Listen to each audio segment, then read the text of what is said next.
শুভ সকাল।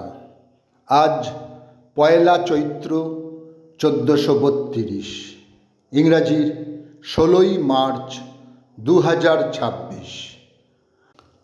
গঙ্গার পশ্চিম পাড়ে হিন্দু, মুসলিম ও খ্রিস্টীয় ধর্মচেতনার বিরল সংমিশ্রণে প্রতিষ্ঠিত হয় রামকৃষ্ণ মিশনের প্রধান কার্যালয়। 16ই মার্চ 1935 এটা প্রতিষ্ঠিত হয় হাওড়ার বেলুড়ে। 16ই মার্চ 1880 পশ্চিমবঙ্গের বর্ধমান জেলার বামুনপাড়া গ্রামে জন্মগ্রহণ করেন বিশিষ্ট বাঙালি ভারতীয় সাহিত্যিক, অনুবাদক, রসায়নবিদ ও অভিধান প্রণেতা রাজশেখর বসু। পরশুরাম ছদ্মনামে তাঁর ব্যঙ্গকৌতুক ও বিদ্রুপাত্মক কথা সাহিত্যের জন্য তিনি প্রসিদ্ধ আজও।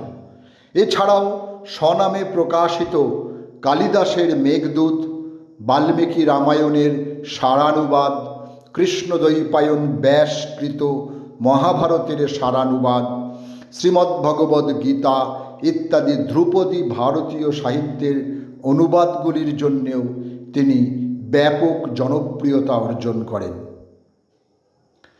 পেটকাটি চাঁদিয়াল মোমবাতি বজ্ঞা, আকাশে ঘুড়ির ঝাঁক, মাটিতে অবজ্ঞা।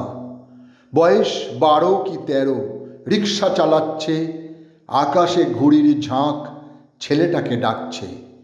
গানটির গীতিকার, সুরকার ও শিল্পী সুমন চট্টোপাধ্যায়। এমনই আরও অনেক গান তিনি উপহার দিয়েছেন শ্রোতা ও পাঠক সমাজকে। আজ সেই গুণী শিল্পীর জন্মদিন। সময়টা 1950। বিপিন রাওয়াত ছিলেন ভারতীয় সিডিএস সামরিক বাহিনীর প্রথম প্রতিরক্ষা প্রধান ও 26তম ভারতীয় সেনা প্রধান। 16ই মার্চ 1958 উত্তরাখণ্ডের পৌড়ি গড়ওয়ালে তিনি জন্মগ্রহণ করেন। সকলকেই আমার আনত প্রণাম।